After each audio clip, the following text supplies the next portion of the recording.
Hello, नमस्ते। कल हमने दो बेलों की कथा का लेखक परिचय पढ़ा था। आज हम दो बेलों की कथा का सार पढ़ेंगे। अब मैं आपको हर एक पेज में जो मुख्य बिंदु है उनको बताती हूँ। जो ये दो बेलों की कथा है, इसका जो ये पहला पेज है, इसमें मुख्य बातें यही बताई गई है कि जो मनुष्य सीधा होता है, सरल स्वभाव का होता है, उसको लोग मूर्ख समझते हैं और उसके सीधेपन का फायदा उठाना पड़ते हैं। और इसी प्रकार जो गधा होता है उसको इसलिए मूर्ख समझा जाता है क्योंकि वो बहुत मेहनती होता है और संतुष्टि प्रवृत्ति का होता है। संतुष्टि प्रवृत्ति का होता है और इसी श्रेणी में बेल को माना जाता है और इसमें बेल की विशेषताएं भी बताई गई है। इसी प्रकार आपका ये जो अगला पेज है, इसमें मुख्य चीजें बताई गई है कि जो दो बेल है, हीरा और मोती, उनका जो प्रेम भाव होता है वो किस प्रकार का होता है और वो अपना प्रेम भाव किस प्रकार प्रकट करते हैं। जैसे दोनों एक दूसरे को आलिंगन करते हैं, चुंबन करते हैं, एक दूसरे को चाटते हैं और जब उनको भूसा डाला जाता है तो वे एक साथ दोनों इसको खाते हैं।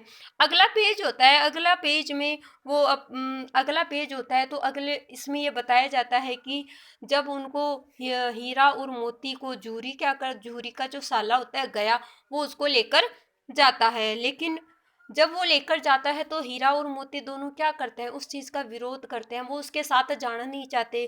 क्यों नहीं जाना चाहते? क्योंकि वो अपने मालिक के पास ही रहना चाहते हैं, भले ही उनको कमी खाने के लिए दिया जाए, वो इसको भी सब्र करते हैं। अगले पेज में बताया गया है कि वो वहाँ से भाग जाते हैं और भागने के बाद में जब वो गया उनको लेकर जाता है तो अच्छे से चारा और दाना पानी देता नहीं है, पूरे दिन भर काम करवा लेता है और उसकी पत्नी होती है वो भी उनको बहुत कुछ कहती सुनाती है। तो ये चीज़ें उनको अच्छी नहीं लगती क्योंकि वो अपने मालिक के प्रति उनको जो प्रेम प्राप्त हुआ था उसका यहाँ पे उनको अभाव मिलता है, तो वो वहाँ से छुड़वाने का प्रयास करते हैं। अगला होता है कि वो उसमें जो जो दोनों ये बैल होते हैं वो वहाँ से भागने का प्रयास करते हैं और वो वहाँ से छुड़ा जाते हैं। इस प्रकार वो छुड़ाने के बाद में आगे जाते हैं और घूमते घूमते एक मटर के खेत में चले जाते हैं और फिर वहाँ से वो छूटते हुए उनको पकड़ा जाता है। पकड़ने के बाद में उनको जो काजी होश होता है उसमें काजी होश होता है उसमें पकड़ लिया जाता है। उन पे विभिन्न प्रकार के अत्याचार किए जाते हैं और वो संघर्ष करता रहता है। वो अपनी स्वतंत्रता के लिए संघर्ष करते हैं और इस पार्ट में सबसे बड़ी खासियत होता है कि एक जो लड़की होती है उसका जो बेलों के प्रति प्रेम भाव होता है उसको भी दर्शाया जाता है, जिसको वो बेल कह तो नहीं सकते लेकिन अपनी मूक भाषा में उसको अभिव्यक्त करते हैं क्योंकि उनको उस लड़की के अलावा वहाँ पर उनको गया के घर में कोई प्रेम भाव नहीं मिलता है। तो वो जो लड़की होती है उनको रोटियां खिलाती है और इसी प्रकार फिर उनको आगे ये शोषण को सहन करना पड़ता है, लेकिन वो इसके लिए प्रयासरत रहते हैं। और आगे जाके जैसे मैंने आपको बताया कि वो मटर के खेत में घुस जाते हैं, फिर उनको पकड़ा जाता है, फिर वो दीवार को तोड़ते हैं, फिर वहाँ से निकलते हैं, फिर उनको वापस से पकड़ लिया जाता है, लेकिन वो अपनी स्वतंत्रता के लिए संघर्षरत रहते हैं।